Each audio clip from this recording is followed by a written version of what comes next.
में इस समय यात्रियों की संख्या काफी कम है, इसलिए गर्भजून गुफा की वेटिंग। ये दोस्तों कितनी कम भीड़ है यहाँ पे, बिल्कुल भीड़ नहीं। यानी गुफा अभी बंद है। यह गुफा तभी खोली जाती है जब यात्री आसानी से दर्शन हो गए, बिल्कुल भीड़ नहीं है दर्शन की लाइन में, बिल्कुल आराम से दर्शन हो गए, खुले दर्शन।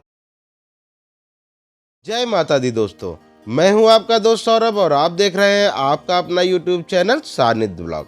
दोस्तों, आज के इस वीडियो में मैं आपको कटरा, अर्धकुंवारी, भवन और भैरव बाबा का ताज़ा मौसम अपडेट देने वाला हूं। साथ ही यह भी बताऊंगा कि अभी भीड़ कैसी चल रही है, अर्धकुंवारी में नंबर कितनी देर में आ रहा है, गर्भजून गुफा में कितना इंतजार है और भवन पर माता रानी के दर्शन में कितना समय लग रहा है। इसके साथ ही आपको और भी कई जरूरी जानकारियां मिलेंगी जो आपकी यात्रा के लिए बहुत ही काम की होंगी। और दोस्तों, अगर आप पहली बार सानिध्य ब्लॉग पर आए हैं तो हमारे चैनल को सब्सक्राइब करके बेल आइकन जरूर दबा दीजिए ताकि आगे आने वाले वैष्णो देवी के सभी अपडेट आप तक सबसे पहले पहुंचे।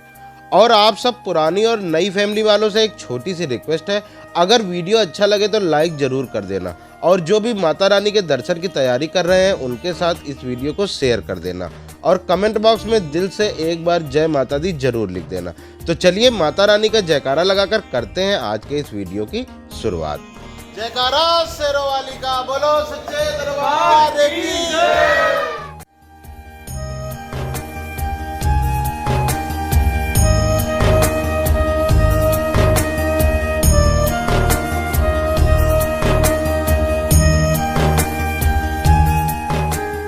तो चलिए दोस्तों, सबसे पहले बात करते हैं कटरा के मौसम और यहाँ की मौजूदा स्थिति की।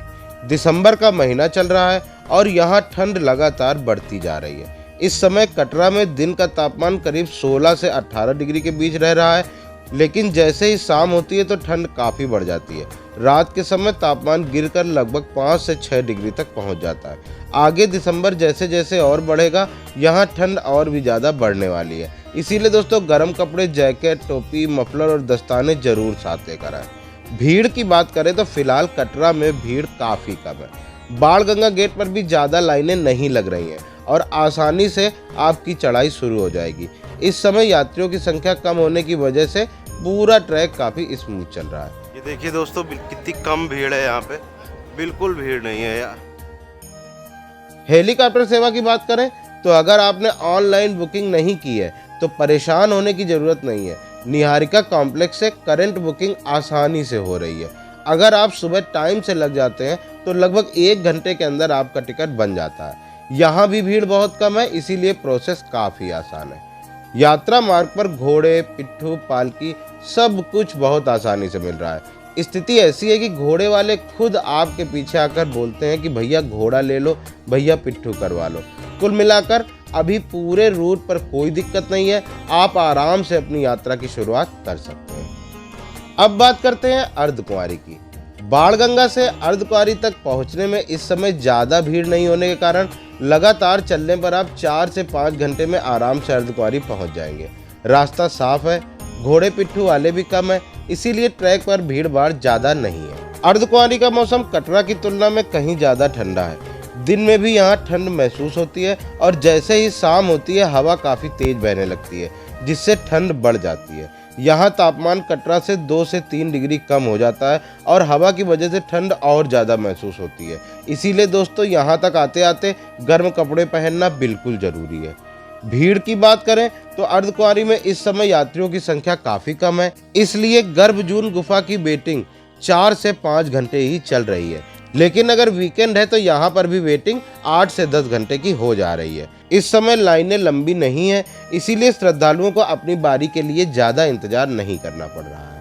अर्धकुंवारी में रुकने की व्यवस्था की बात करूं तो अर्धकुंवारी में रुकने की व्यवस्था फिलहाल काफ़ी आसान है। अगर आप समय से पहुंच जाते हैं तो आपको शैलपुत्री भवन में आसानी से डॉर्मेट्री मिल जाएगी। यात्रियों की संख्या कम होने की वजह से भगवती भवन और श्रद्धा भवन, इन जगहों पर भी रुकने की व्यवस्था आराम से हो जा रही है। अभी के हालात में यहाँ ठहरने में किसी भी प्रकार की कोई दिक्कत नहीं आ रही। कटरा की तुलना में अर्धकुंवारी में ठंड ज़्यादा महसूस हो रही है, लेकिन श्राइन बोर्ड के द्वारा आपको कंबल उपलब्ध करवा दिए जाते हैं, इससे आपको कोई दिक्कत नहीं होगी। तो इसलिए अगर आप यहाँ रात में रुकने का प्लान बना रहे हैं तो जैकेट, मफलर, ग्लव्स और कान ढकने वाला कैप जरूर साथ में रखें। दिसंबर बढ़ने के साथ यहाँ ठंड और ज़्यादा बढ़ती जाएगी। कुल मिलाकर दोस्तों, अर्धकुंवारी की स्थिति इस समय बिल्कुल स्मूथ चल रही है। भीड़ कम है, रास्ता साफ है, रुकने की आसान व्यवस्था है और सबसे बड़ी बात, गर्भजून गुफा की वेटिंग 5 से 6 घंटे ही चल रही है। अर्धकुंवारी से भवन तक पहुंचने के लिए आप चाहे हाथी मत्था मार्ग से जाएं या फिर नए वाले हिमकोटी मार्ग से, दूरी लगभग 5.5 किलोमीटर ही पड़ती है। लेकिन अगर आप खड़ी चढ़ाई से बचना चाहते हैं तो मेरा सुझाव यही है कि आप नए वाले मार्ग से जाएं, क्योंकि रास्ता साफ है, ढलान कम है और चढ़ाई भी उतनी तेज नहीं है। मौसम की बात करें तो भवन का तापमान अर्धकुंवारी से काफ़ी नीचे रहता है। दिन में यहाँ का तापमान लगभग 10 से 12 डिग्री के बीच में रहता है, लेकिन रात का समय बहुत ज़्यादा ठंडा रहता है। रात को तापमान गिरकर 4 से 6 डिग्री तक भी पहुँच जाता है और ठंडी हवा की वजह से ठंड बहुत ज़्यादा महसूस होती है। इसीलिए दोस्तों, मैं बार बार आपसे बोल रहा हूँ कि अगर दिसंबर के महीने में यात्रा करने जा रहे हैं तो मफलर, टोपी, ग्लव्स, ये सारी चीज़ें, गर्म कपड़े अपने साथ लेकर जरूर जाएं। भीड़ की बात करें तो भवन पर अभी यात्रियों की संख्या काफ़ी कम है। माता रानी के बिल्कुल खुले दर्शन हो रहे हैं। अगर आप सामान्य समय में दर्शन करते हैं तो लगभग 10 से 15 मिनट में आसानी से दर्शन हो जा रहे हैं। और हाँ, आरती के समय थोड़ी भीड़ बढ़ जा रही है, लेकिन आरती टाइम पर भी दर्शन 1 से 1.5 घंटे में हो ही जा रहे हैं। बहुत से भक्त पूछते हैं दोस्तों कि पुरानी वाली गुफा खुली है या नहीं, तो आपको बता दूं कि पुरानी गुफा अभी बंद है। यह गुफा तभी खोली जाती है जब यात्रियों की संख्या बहुत ही कम हो जाती है। फिलहाल कटरा से रोज लगभग 10 से 15 हजार यात्री आ रहे हैं, इसीलिए पुरानी गुफा को अभी नहीं खोला गया है। फिलहाल अभी दोनों कृत्रिम गुफाओं से माता के दर्शन करवाए जा रहे हैं। बहुत ही आसानी से दर्शन हो गए, बिल्कुल भीड़ नहीं है दर्शन की लाइन में, बिल्कुल आराम से दर्शन हो गए, खुले दर्शन हो गए। रुकने की बात करें तो दोस्तों, भवन में इस समय रुकने में कोई दिक्कत नहीं हो रही है। दुर्गा भवन में फ्री में रहने की व्यवस्था बड़े आराम से मिल रही है।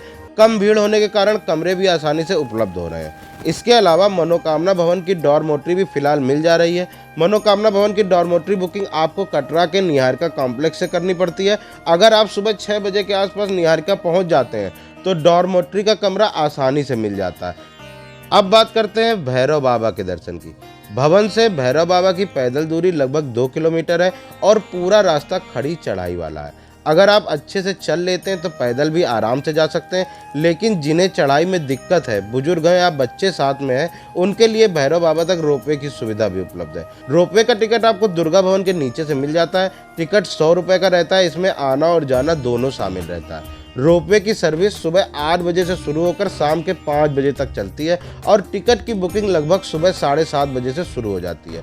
रोपवे से भैरव बाबा तक पहुंचने में सिर्फ 5 मिनट का समय लगता है। तो अगर आप खड़ी चढ़ाई से बचना चाहते हैं तो अपनी प्लानिंग ऐसे कीजिए कि आप सुबह 8 बजे से शाम के 5 बजे के बीच रोपवे का फ़ायदा उठा सकें। शाम 5 बजे के बाद रोपवे बंद हो जाता है, उसके बाद आपको पैदल ही ऊपर जाना पड़ेगा। मौसम की बात करें दोस्तों तो सबसे ज़्यादा ठंड भैरव बाबा पर ही महसूस हो रही है, क्योंकि यह सबसे अधिक ऊंचाई पर स्थित है। रात के समय यहाँ तापमान भवन से भी काफ़ी कम हो जाता है और तेज़ ठंडी हवा चलने की वजह से हकीकत में जितना तापमान होता है उससे भी ज़्यादा ठंड लगती है। इसीलिए यहाँ आते समय जैकेट, मफलर, ग्लव्स और कान ढकने वाला कैप बिल्कुल भी ना भूलें। बहुत देर तक यहाँ खुले में बैठने या खड़े रहने से भी परहेज करें। भीड़ की बात करें तो भैरव बाबा के दरबार में इस समय लगभग कोई खास भीड़ नहीं है। लाइन बहुत ही छोटी लग रही है और सिर्फ 2 से 5 मिनट के अंदर अंदर आपके भैरव बाबा के दर्शन आराम से हो जाएंगे। यानी यहाँ ना तो भीड़ की टेंशन है और ना ही ज़्यादा वेटिंग की दिक्कत है। भैरव बाबा के ऊपर रुकने की कोई व्यवस्था नहीं है, ना कमरे हैं, ना धर्मशाला टाइप की कोई सुविधा है। तो यहाँ दर्शन करने के बाद या तो आप सीधे वापस भवन की तरफ लौट जाइए, वहीं पर दुर्गा भवन या मनोकामना भवन में आराम कर लीजिए, या फिर अगर आपने नीचे उतरने का प्लान बना लिया है तो सीधा कटरा की ओर लौट सकते हैं। कुल मिलाकर दोस्तों, भैरव बाबा के दर्शन की स्थिति इस समय बहुत ही अनुकूल है। भीड़ नहीं है, रोपवे की अच्छी सुविधा है और दर्शन बहुत ही जल्दी हो रहे हैं। सिर्फ ठंड का ध्यान रखना है और अपने यात्रा टाइम को रोपवे के हिसाब से प्लान करना है। अब बात कर लेते हैं दिसंबर महीने में यात्रा करते समय किन किन बातों का ध्यान रखना बहुत ज़रूरी है ताकि आपकी यात्रा आरामदायक और सुरक्षित रहे। सबसे पहले एक छोटा सा मेडिकल किट जरूर रखें, जैसे दर्द की गोली, बैंडेज, वैसलीन और हल्की गर्म दवाई। ठंड में कई बार पैरों में दर्द या सांस लेने में दिक्कत हो सकती है, तो ये चीज़ें आपके बहुत काम आएंगी। रास्ते में लगे चेतावनी बोर्डों का ध्यान रखें। श्राइन बोर्ड ने रास्ते में कई जगह पर चेतावनी बोर्ड लगाए हैं जहां पत्थर गिरने की संभावना सबसे ज़्यादा रहती है। ऐसी जगहों पर कभी भी खड़े होकर आराम ना करें, फोटो वगैरह ना खिंचाएं और बिना रुके वहां से धीरे धीरे आगे बढ़ते रहें। रास्ते में आपको बंदरों से भी सावधान रहने की जरूरत है। अर्धकुंवारी से भवन तक कई जगह पर बंदर बैठते हैं और हाथ में रखा हुआ खाने का सामान बहुत तेजी से छीन लेते हैं। इससे दो खतरे होते हैं, चोट लग सकती है और कई बार नाखून लगना या काट लेना भी हो जाता है। इसीलिए खाने पीने की चीज़ें हाथ में लेकर ट्रैकिंग बिल्कुल ना करें। जो भी खाना हो उसको बैग में रख कर ही चलें। दिसंबर में ठंड ज़्यादा होने से शरीर जल्दी थकता है, इसीलिए जल्दी जल्दी न चलें, धीरज से आराम आराम से चलें। जहाँ भी थोड़ा सा भी लगे सांस भारी हो रही है या पैर कमज़ोर लग रहे हैं, वहीं पर 2 मिनट रुककर सांस ले लें। अगर आपको यात्रा के दौरान किसी भी तरीके की दिक्कत महसूस हो, जैसे सिर चकराना, सांस फूलना, ज़्यादा कमजोरी, तो बिना झिझक के रास्ते में बने श्राइन बोर्ड मेडिकल यूनिट पर पहुंचे। हर कुछ दूरी पर मेडिकल स्टाफ मौजूद होता है जो आपकी तुरंत जांच करके सही सलाह देता है। दिसंबर में ठंड बहुत तेज होती है, इसीलिए गर्म कपड़े, जैकेट, टोपी, मफलर और दस्ताने जरूर साथ रखें।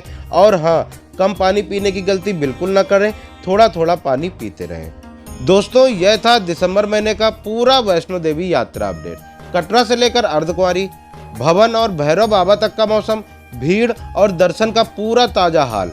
उम्मीद है कि यह जानकारी आपकी यात्रा में जरूर काम आएगी और माता रानी की कृपा आप सभी पर बनी रहेगी। अब मैं दोस्तों एक छोटी सी विनती करना चाहता हूं कि रास्ते में कचरा बिल्कुल ना फैलाएं। जो भी चीज़ खाए पिए उसका पैकेट डस्टबिन में ही डालें और अगर डस्टबिन ना मिले तो उसे अपनी जेब या बैग में ही रखें। हम सब मिलकर माता रानी के धाम को साफ और सुंदर बनाए रखें। और दोस्तों, आपसे दिल से एक रिक्वेस्ट है, इतना मेहनत करके आपकी सुविधा के लिए यह पूरा अपडेट लेकर आया हूँ, तो एक लाइक तो बनता है भाई। कृपया दिल से वीडियो को लाइक कर देना। जो भक्त पहली बार सानिध्य ब्लॉग पर आए हैं, चैनल को सब्सक्राइब करके बेल आइकन जरूर दबा देना ताकि माता रानी के सभी अपडेट आपको सबसे पहले मिल जाए। अपने दोस्तों और परिवार वालों के साथ ये वीडियो शेयर भी कर देना। अगर आप दिसंबर में या आने वाले समय में माता रानी के दर्शन की तैयारी कर रहे हैं तो अपनी यात्रा की तारीख कमेंट में लिखिए, और जिनका अभी प्लान तय नहीं है पर माता रानी के दर्शन की इच्छा है, वे कमेंट में जय माता दी लिखिए और साथ में अपने शहर का नाम भी लिखिए ताकि मुझे पता चल सके कि आप ये वीडियो कहाँ से देख रहे हैं। चलते हैं दोस्तों, मिलते हैं अगले वीडियो में एक नई जानकारी के साथ। माता रानी आप सभी पर अपनी कृपा बनाए रखे। जय माता दी।